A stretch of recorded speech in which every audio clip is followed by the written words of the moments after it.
Je vous réitère la bienvenue. J'espère que ce séjour permettra un meilleur rapprochement, encore plus que ce qu'il y a entre nous, que les rencontres algéro-américaines ont toujours eu une certaine intensité. C'est lourd. Ça se termine toujours bien, une compréhension, parce qu'il y a beaucoup de similitudes, énormément de similitudes dans notre lutte pour notre libération et la vôtre. D'ailleurs, nos deux journées nationales d'indépendance, c'est quelques heures qui nous séparent. Pour vous, c'est le 4 juillet, pour nous, c'est le 5 juillet. Le système, la démocratie américaine, personne ne peut la contester. C'est un peuple qui s'est construit sur la démocratie. Nous essayons, nous aussi, de bâtir notre démocratie avec nos propres valeurs et notre propre histoire. Elles se rejoignent, de toute façon, la démocratie étant le fait que les institutions soient représentatives réellement d'un peuple et d'un... En ce qui concerne, bien sûr, l'arbitrage des États-Unis d'Amérique dans tous les conflits internationaux, dans toutes les... Nous sommes pour. Nous sommes, vous savez, peut-être nous sommes des rêveurs, peut-être, mais on rêve d'un monde plus équilibré, d'un monde où la liberté est mieux défendue, d'un monde où nous faisons ce que nous pouvons avec nos moyens. Et dans notre environnement, parfois on est compris, parfois on est incompris. Vous savez, notre environnement, on est entouré de pays qui ne nous ressemblent pas beaucoup, en dehors de la Tunisie. D'ailleurs, c'est pour ça qu'il y a des relations très intimes avec la Tunisie, parce qu'on se ressemble dans beaucoup de domaines. Sinon, toutes nos frontières sont en flammes. La Libye, déstabilisée. Après la Libye, bien sûr, il y a tout le Sahel, il y a tout ça va du Tchad au Burkina, au Mali, Niger. Et même la Mauritanie est chancelante. Elle n'est pas très puissante. Bon, à côté, nous avons le royaume du Maroc. Nos relations ont toujours été coup-ci, coup-ça. Depuis notre indépendance, c'est pas récent, c'est pas l'affaire du Sahara ou l'affaire du... Il y a deux mentalités, deux manières de voir les choses, deux manières de... Autant nous respectons tous les peuples, on respecte les frontières des peuples, on respecte... Autant eux sont expansifs, tout ce qui c'est... Vous savez, le Maroc, personne n'oubliera, aucun Algérien n'oubliera que nous avons été attaqués en 1963. On n'avait même pas d'armée régulière. Nous avons attaqué avec les forces spéciales, les hélicoptères, les avions. Nous avons eu 850 morts pour qu'ils prennent une partie de notre territoire. Ensuite, ils ont refusé l'indépendance de la Mauritanie depuis 1960. Bien qu'elle soit membre de l'ONU, qu'elle a ses ambassadeurs, etc. Mais le royaume du Maroc avait des prétentions territoriales sur toute la Mauritanie. Il a fallu attendre 1972, ici, pour que le roi du Maroc accepte de serrer la main au président mauritanien. Qu'il reconnaisse, enfin 12 ans après, qu'il reconnaisse, alors que pendant 12 ans, dans le gouvernement marocain, il y a toujours eu le ministre des territoires mauritaniens. Ensuite, il y a eu cette fameuse affaire du Sahara, où ce qu'on dit est tout à fait contraire à ce qui a été signé. Notre tort, peut-être notre défaut, c'est de la continuité dans la gestion d'un dossier. Depuis bien avant 1975. Mais les tensions qui existent entre nous ne sont pas dues, contrairement à ce qu'ils disent, ne sont pas du tout dues à l'histoire du Sahara occidental.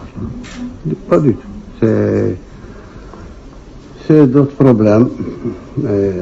Ils ont toujours voulu déstabiliser l'Algérie, je ne sais pas pourquoi. Alors que nous avons toujours protégé le Maroc. Toujours. On n'a jamais été regardant dans nos relations, mais c'est pas normal quand même que 60 ans d'indépendance, que les frontières soient fermées pendant 40 ans. Le problème du Sahara occidental, c'est 1975, c'est bien après. Et je pense que le ministre des Affaires étrangères a beaucoup de documents qui sont signés par le roi Hassan II, que Dieu ait son âme, c'est lui qui a insisté pour l'autodétermination. Et puis notre position, vous savez, notre position vis-à-vis du Sahara occidental, pas vis-à-vis du Maroc, vis-à-vis du Sahara occidental, ils savent très bien que ça a été toujours notre comportement pour Timor-Est. Timor-Est, on a fini par convaincre nos amis indonésiens avec lesquels on était très très proches qu'il fallait qu'ils lâchent Timor-Est, qu'ils donnent l'indépendance. Et c'est ce qui s'est fait. Et nous sommes restés très liés à l'Indonésie. C'est valable pour les Comores, c'est valable pour d'autres territoires. Tous les efforts de la diplomatie algérienne ont été mis au service de la destruction de l'apartheid en Afrique du Sud. Tous nos moyens ont été mis sur ça. On a profité du fait de présider l'Assemblée générale de l'ONU pour pouvoir exclure à cette époque-là l'Afrique du Sud de toutes les organisations internationales, de tout le jour où Mandela est sorti de prison, le jour où l'apartheid est tombé, nous constituons à ce jour un axe indéfectible entre Pretoria et Alger. Donc c'est pas nouveau, c'est pas le Sahara occidental qui nous... Ben, nous avons toujours traité de la même manière le dossier du Sahara occidental et le dossier de la Palestine. Tous ces Palestiniens, notre position ne changera pas. Il y a une décision qui a été prise au niveau de la Ligue arabe de faire la paix avec Israël et que Israël reconnaisse l'État palestinien. C'est ce qui a été fait, c'est ce que nous suivons jusqu'à présent. Donc c'est la paix contre les territoires, etc. Mais nous n'avons aucune animosité vis-à-vis d'eux. Le seul problème qui est entre nous, c'est la Palestine. Rien d'autre. Absolument rien d'autre. Donc voilà un petit tour d'horizon pour la Libye. Nous sommes contre la présence de tous les mercenaires, de quel bord qu'ils soient. On n'accepte pas de mercenaires à nos frontières. Nous avons tout fait pour que nos frères libyens aient l'occasion de s'exprimer. Et nous avons, ça fait 2 ans maintenant que nous bataillons pour cette histoire d'élection au niveau de la Libye, parce qu'on a tiré les conclusions que ceux qui sont désignés ne représentent personne. À chaque fois, on désigne des gens qui ne représentent qu'eux-mêmes. Et on reprend, et on refait, et on reprend jusqu'à la dernière crise qu'ils ont chez eux, entre Dbeiba et celui qui a été nommé par le pseudo-Assemblée nationale d'Aguila et autres. Et ça continuera. Ça continuera parce que personne parmi eux n'est représentatif, quoi que ce soit. Et ce qui est pire, c'est qu'en Libye, il y a des forces qui font la guerre pratiquement par procuration. Et quand on a affaire à des forces aussi puissantes, ce n'est pas les Libyens qui peuvent les faire sortir. C'est pas les Libyens. La Libye, quand on s'est rencontré à Berlin, on s'est entendu pour que tous les pays concernés par la Libye s'engagent à ne jamais plus faire rentrer d'armement ni de mercenaires en Libye. Au contraire, il fallait désarmer. Oui, monsieur le secrétaire d'État, vous savez, 2 mois après, il y a eu une introduction en Libye de 3000 tonnes de matériel et d'armement. Ce qui veut dire que la solution se trouve ailleurs. La solution se trouve, moi je pense, entre les mains des grands, à travers l'Organisation des Nations Unies. On a la présence de Wagner, on a la présence des Syriens et autres amenés qui sont nos amis, nos frères, les Turcs. Il y a les Janjaouides du Soudan, il y a les mobilisés du Tchad, il y a. Et chacun, ils sont 3 ou 4 puissances à se faire la guerre en Libye. qui n'est pas la guerre des Libyens. Les Libyens n'ont rien à voir avec ça. C'est pour ça qu'on a dit que si on veut que la Libye soit reconstruite sur des bases démocratiques, il faut des élections à la base. Des élections à la base, on peut le faire. On peut aider à organiser, et ce que je dis est très faisable. Très très faisable pourvu qu'il y ait de la volonté politique pour le faire. On sortirait avec une assemblée élue. Ensuite, tout le monde peut aider à la reconstruction de l'État libyen à partir de l'Assemblée, le gouvernement, le président, etc. Ceux qui ont des arrière-pensées de remplacer l'ex-président décédé, c'est ceux qui veulent régler le problème à partir du sommet. Désigner un président, élire un président pour que lui fasse ce qu'il veut et s'oriente vers ceci ou vers ceci. Ça, c'est pas de la démocratie. Démocratie à la base. Donc ça, c'est pour le problème libyen. Pour le problème tchadien, Tchad, à force d'être utilisé depuis 3 décennies ou 4 décennies, c'est pas récent. Très utilisé par les Libyens. Aujourd'hui, ils ont créé des forces capables de combattre. Des forces organisées capables de combattre et capables de déstabiliser. Ce qui rend très fragile le Niger et très fragile encore le Burkina Faso. Le Mali, n'en parlons pas. Et puis, je vous parle à cœur ouvert, monsieur le secrétaire d'État. Personnellement, je n'ai jamais compris comment on est arrivé à cette situation. Ça a coïncidé de manière arithmétique et de manière mécanique avec la chute de la Libye. Et l'armement a commencé à se déverser sur le Sahel. Tout le monde voyait ce qui se passait. Personne n'a arrêté. C'est jusqu'au moment où il y a eu Barkhane pour éviter que Bamako ne soit prise par les terroristes. Je peux vous parler du problème malien parce que c'est le problème qui nous est le plus proche.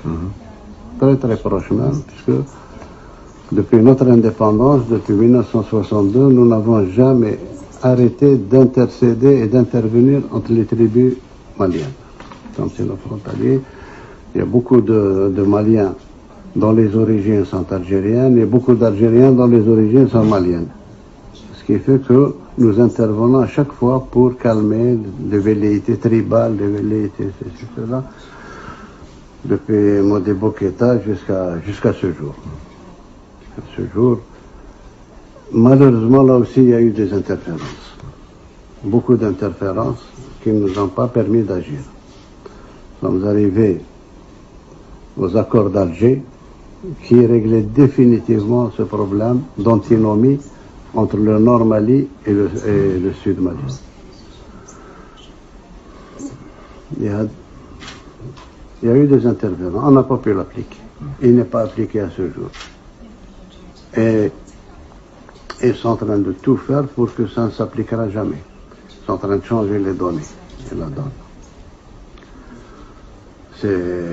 Tous les signataires sont venus à Alger jusqu'à présent, sont en contact avec Alger et ils tiennent à l'exécution de cet accord, ce qui n'est pas l'avis de l'actuel Premier ministre malien, nommé par la junte, qui lui ne reconnaît pas, qui est même contre, il le dit, il l'écrit. Donc on en est là, il y a eu des incompréhensions avec nos amis français, nous n'avons jamais voulu intervenir. Il y a une entraide qui se fait sur le plan sécuritaire, sur le plan. Mais nous avons toujours dit que la force, c'est pour asseoir la paix, pas pour chercher la paix. Une fois que la paix est revenue, il faut la renforcer avec la force.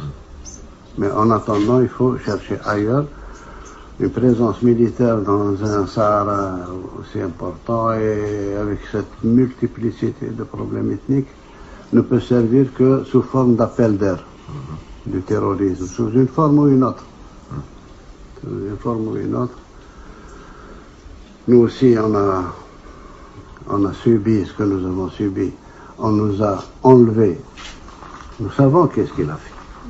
On nous a enlevé nos diplomates. Ils en ont tué 2. Je ne sais même pas où est-ce qu'ils sont enterrés. C'est le prix que nous avons payé, que nous continuons à payer pour le Mali et pour l'unification du Mali. Il y a une certitude qui ne changera jamais pour nous, c'est l'unité territoriale du Mali. L'unité du peuple et du territoire. On essaye de faire en sorte qu'on revienne à plus de compréhension de ce problème-là, que ce n'est pas un problème disons, de puissance géopolitique ou autre. Ce que nous voulons, c'est que nos frontières soient calmes. Et ce que nous dépensons actuellement pour protéger nos frontières, on souhaiterait le mettre dans le développement de notre jeunesse, dans le développement de notre territoire. On n'a pas besoin d'autant d'armes ni autant de... Ça, c'est pour nous défendre.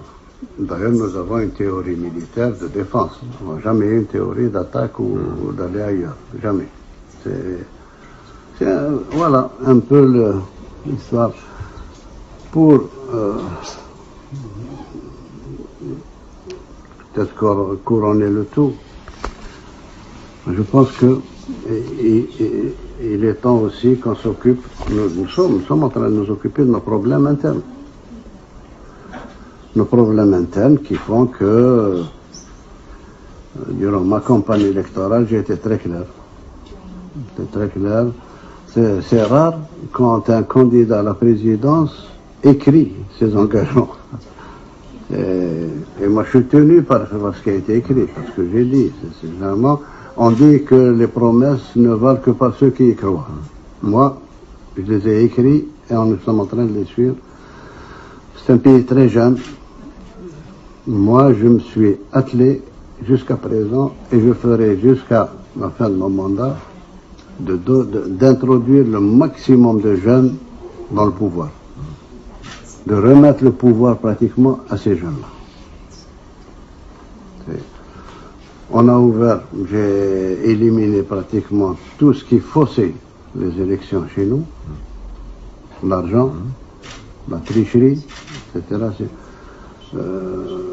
Les élections que nous avons eues, aussi bien présidentielles, législatives que locales, nous avons gagné une chose, pour la première fois, opposition ou non-opposition, personne n'a dit qu'il y a eu tricherie dans les résultats. Ça, c'est déjà un résultat, un acquis énorme dans un pays du tiers-monde. Donc, nous sommes arrivés à introduire énormément de jeunes à l'Assemblée nationale pour qu'ils apprennent à légiférer pour le pays, ils apprennent quels sont les méandres de la politique. Nous sommes en train de le faire. On l'a fait aussi pour les élections locales. On a encouragé beaucoup de jeunes à se présenter pour la gestion des mairies et des gestions des assemblées de wilaya. Nous avons mis en place l'observatoire de la société civile. On en parle depuis 4 décennies. Maintenant, il est là. Il a été même constitutionnalisé. Nous sommes en plein préparatif du Conseil national, du Conseil supérieur de la jeunesse, qui sera pratiquement un parlement des jeunes pour tout ce qui les concerne, etc.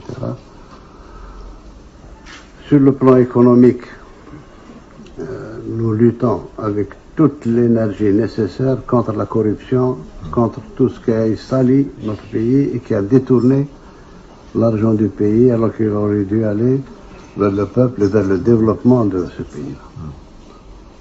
Nous continuons à lutter comme ça. Sur le plan de l'investissement, nous sommes en train de préparer, peut-être pour 1 mois ou 1 mois et demi, nous allons avoir le code des investissements. J'ai exigé que ce code-là soit valable pendant 10 ans. Pendant 10 ans, on n'aura pas le droit de toucher à une virgule pour permettre l'investissement, pour permettre libérer au maximum les IDE, l'investissement étranger et même l'investissement national. mettre toutes les barrières nécessaires pour qu'on s'éloigne définitivement de tout ce qui a été fait par l'oligarchie qui est partie, etc. Qui a été très lié avec la mafia russe, mafia italienne, mafia de tout truc, et qui ont détourné tout l'argent du pays. On essaie d'en faire profiter les jeunes. Ma vision est que ce pays-là est jeune, il faut qu'il soit pris en charge par les jeunes, aussi bien politiquement qu'économiquement. Et c'est pour ça que nous favorisons un point pratiquement sans limite de start-up. J'ai pris un ministre, très jeune ministre de 26 ans, qui est chargé de start-up, qui fait du bon travail, du très très bon travail. Et on sent qu'il y a un vent en Algérie de start-up. Tout le monde s'y met, les jeunes, les moins jeunes, etc. Nous sommes pour la micro et petite entreprise. Ça donne beaucoup plus que les gros investissements qu'on a eu jusqu'à présent. Nous sommes très crédibles parce que nous avons les moyens financiers de transférer les dividendes, les bénéfices des entreprises, ça ne pose aucun problème. La gestion économique du pays que nous redressons quotidiennement a fait que aujourd'hui, en Afrique du Nord aussi, Maghreb compris, nous sommes le seul pays qui n'est pas endetté, le seul pays qui a donné cette dynamique dans la lutte anti-corruption. Et nous assumons pratiquement toute notre politique. Bon, bien sûr, nous avons de très très grands projets structurants pour le pays. Premier projet, c'est reprendre notre agriculture, parce qu'en principe, avec un pays aussi vaste, on peut servir l'Afrique en matière de grains, en matière de session. On peut le faire, c'est techniquement très faisable, j'ai toutes les données depuis que j'étais administrateur sur ce plan-là. On peut produire facilement, on peut arriver à 30 millions de tonnes. Nous avons besoin de 9 millions et les 21 millions peuvent être exportés vers l'Égypte, vers le Maroc, vers la Tunisie, sans problème. Sur le plan de l'élevage, nous avons un déficit. Nous avons un déficit en matière de lait. Nous importons énormément de lait en poudre que nous recomposons avec de l'eau ici. Ça, c'est sur le plan de l'agriculture. Sur le plan de transport, nous sommes en train de reconstituer la flotte marchande algérienne. Nous sommes en train de reconstituer aussi la flotte aérienne, parce que jusqu'à présent, il y a presque la moitié du globe terrestre auquel on n'accède pas. Il faudrait y aller partout maintenant. Sur le plan du transport ferroviaire, c'est l'une des bases de mon programme, c'est d'arriver, comme ça a été prévu avec le port centre d'Alger, d'arriver à en faire un port africain qui permet de transporter tous les conteneurs par voie de chemin de fer jusqu'au Mali et jusqu'au Niger. Nous avons travaillé sur ça avec nos propres moyens. Actuellement, nous sommes à Béchar. La voie de chemin de fer est à Béchar. Béchar est à 900 km d'Alger, au sud-ouest. Il reste, pour atteindre Adrar, à peu près 560 km à refaire. Et d'Adrar, on va directement sur le Mali. Le Mali. Pour reprendre un peu, une société qui existait du temps de la colonisation qui s'appelait Mer Niger. C'était les marchandises arrivaient par train jusqu'à Béchar et puis repartaient par camion jusqu'au Mali et au Niger.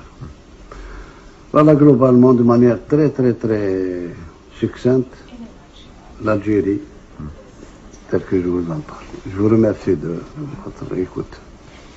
Monsieur le Président, merci beaucoup pour ce tour d'horizon très détaillé, très intéressant. J'ai eu l'occasion d'évoquer les sujets de politique étrangère avec le ministre, mon ami, de longue date. Et effectivement, je me réjouis de me retrouver en Algérie.